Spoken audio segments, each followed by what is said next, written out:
गेले हे फक्त निमित्त आहे. मागच्या वर्षी जुन्नर तालुक्यामध्ये आम्ही आशाताईंच्या कामाच्या बद्दल सर्वे करत होतो, बरोबर ना. ते आता तिकडून सदस्य झालेत ना नारायणगाव गणात. तुम्हाला माहिती आहे का? तुम्हाला माहिती आहे बरोबर ना. नारायणगावला त्याचा प्रचार एवढ्या मोठ्या प्रमाणात झाला की राजुरी, बेल्ले, पूर्व पट्टा तिकडच्या महिला आल्या. हा, किती महिला आल्या वहिनी? 22,000 महिलांची नोंद झाली बरं का. तुम्ही होते कपट छल. तुम्हाला जाताना सांगतो मी, धबधबा असेल तर काम होतील. आता काही दिवसांपूर्वी तुमच्या इथे काही डिपेंड झालं होतं मला कळलं.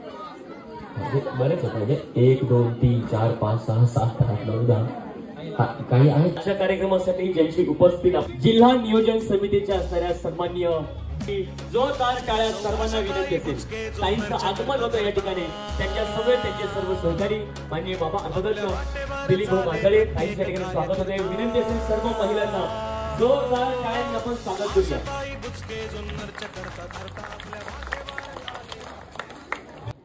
मी विनंती करतोय आपण त्यांचं स्वागत करावं. प्रथमतः विनंती असेल मंडळाचे असणारे नवरात्रोत्सव समितीचे गावचे असणारे सदस्य, काही माता भगिनी यांना विनंती आहे आपण ताईंचा सन्मान करूया जोरदार करा अशा व्यक्तिमत्वासाठी.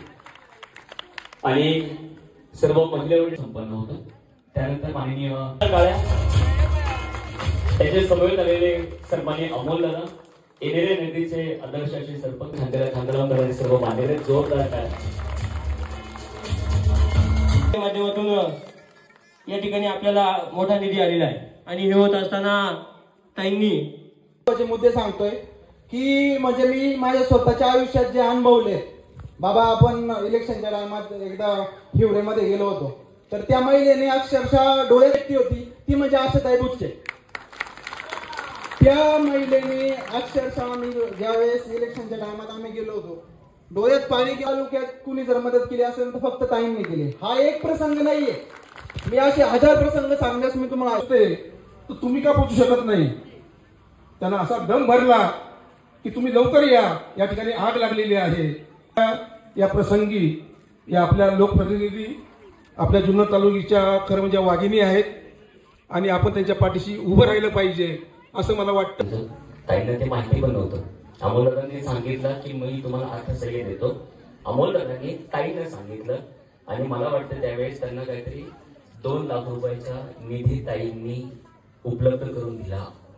त्या घरामध्ये अपघात झाला होता. मी हे विसरणं हे नाही विसरू शकत आपण. जे मुलीचं कार्यकर्ता शब्द देतो आणि कार्यकर्त्याबरोबर नेता तो शब्द कार्यकर्त्याने दिलाय म्हणून पाळतो. हे जी कायम आवडती गेली 25 वर्ष तुमच्यामध्ये.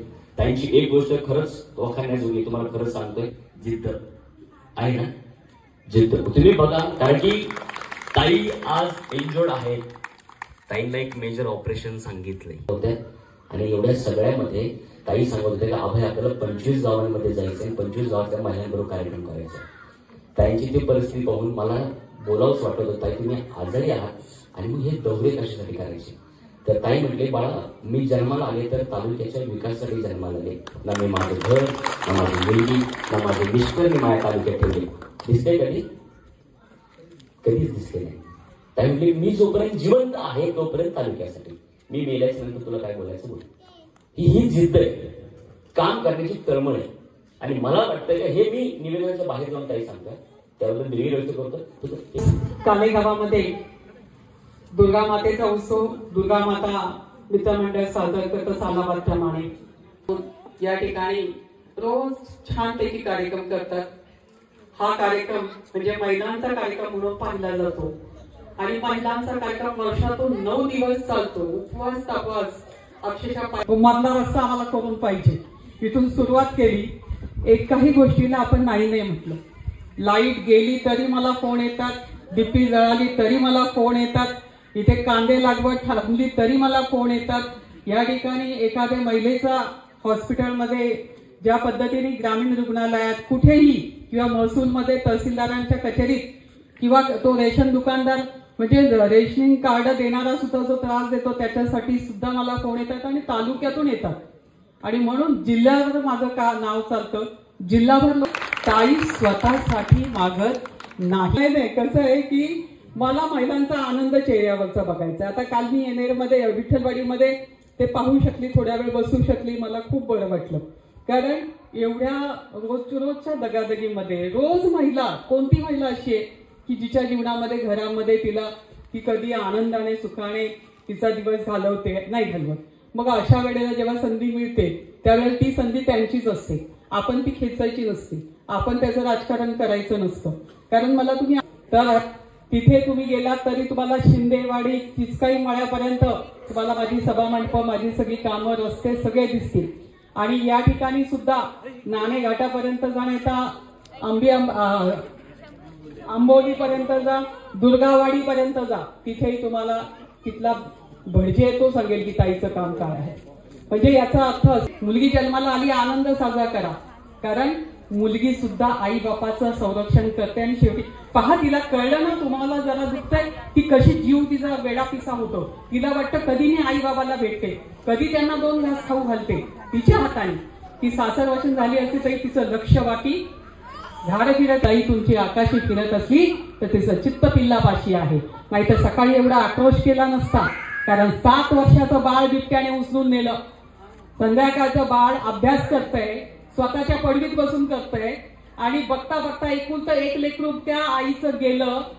मला रात्री ज्या वेळेला इथून मी कार्यक्रमातून निघाली आणि मी पारूनमध्ये पोहोचली, मला तिथून फोन यायला लागले की अशी घटना घडली. मी ताबडतोब, वाणी साहेब माझ्या बरोबर होते, नाना होते, त्यांना दोघांनाही सांगितलं की तुमच्या गाड्या तिकडे वळवा आता, कारण तिकडे जाणं गरजेचं आहे.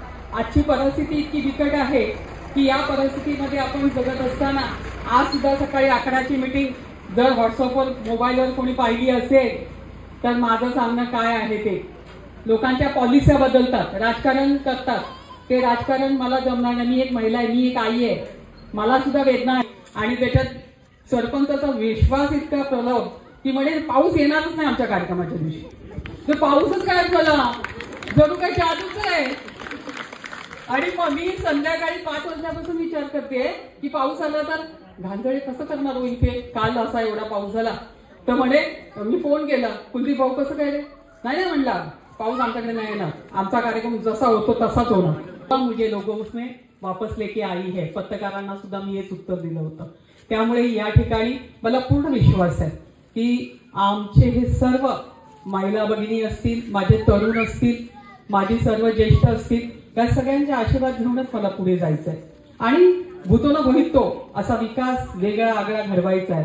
नारायणगावमध्ये कार्यक्रमामध्ये जोड होती, म्हणजे ते पाहून खूप बरं वाटलं की आपण सुद्धा या वयात हा जो आनंद आहे तो दुसरा कुठे भेटू शकत नाही, तो विकत घेतला जाऊ शकत नाही.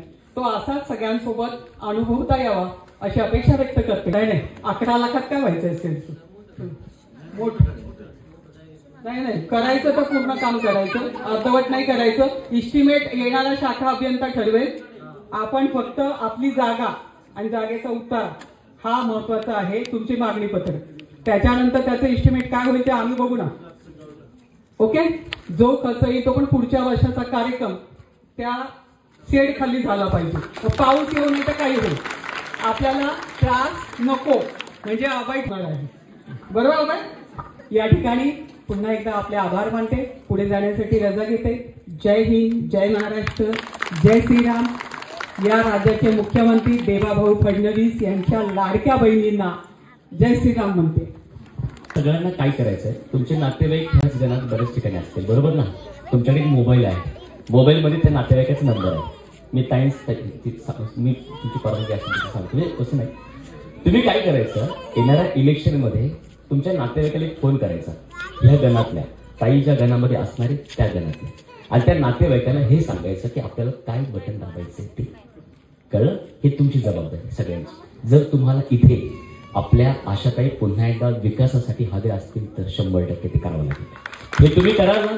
आशाताईंसाठी सगळ्यांनी हात वरती करून जोरदार टाळ्या वाजवा. सगळ्यांना विनंती आणि असाच असणारा प्रतिसाद, अशाच पाठीमागं ताईंच्या राहायचे. नेहमी ताईंना आपण रजा देऊया. ताईंचं मनापासून धन्यवाद. मी उपस्थित आपल्या वाटेवर चाले प्रत्येक कार्यकर्ता. ताई बुचके जुन्नरच्या करता धरता आपल्या वाटेवर चाल